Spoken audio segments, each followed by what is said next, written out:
مع اقتراب موسم تعبيد الطرق يطالب أهالي مدينة قامشلو بإيجاد حلول جذرية لمشكلة الطرقات المتضررة في ظل الحاجة المتزايدة لتحسين البنية التحتية وتسهيل حركة التنقل داخل المدينة.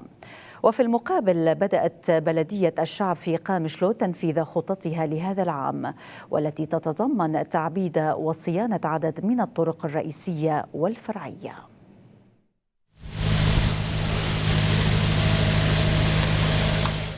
تواجه شوارع مدينة قامشلو واقعاً خدمياً متردياً نتيجة كثرة الحفر وتراكم الطين، وهو ما بات يشكل عائقاً كبيراً أمام تنقلات الأهالي وحركة السير. ويطالب الأهالي بضرورة إيجاد حلول جذرية لتهالك الطرق، وذلك لتفادي الأعطال والمشكلات التقنية التي تلحق بالمركبات جراء انتشار الحفر. وأكد الأهالي بأن تجمع النفايات في هذه الحفر يسبب تلوثاً كبيراً على البيئة المحيطة بها، مطالبين البلدية بترميم تلك الطرق وصيانتها في حال تعذر تعبيدها بالكامل في الوقت الراهن. عم نعاني كثير من سوء من الجوار والحفر اللي بالشوارع كلها، يعني ما في شارع بالقامشلة ما فيه حفر، وهي كلها تنعكس علينا وعلى البيئة وعلى كل شيء. هاي وعقب متابعة كاميرا روناهي لهذا الملف وتسليط الضوء عليه، بدأت البلدية بوضع مخطط لتحسين البنية التحتية عبر إطلاق مشاريع التعبيد، وذلك بهدف الارتقاء بالواقع الخدمي وإنهاء معاناة السكان.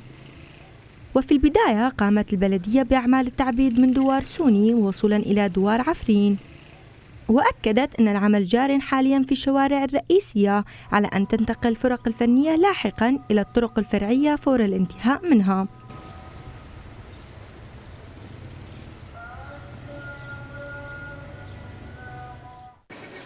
بلشنا بالقشط والبارح امس زيرو، وان شاء الله اليوم الزفت يبلش.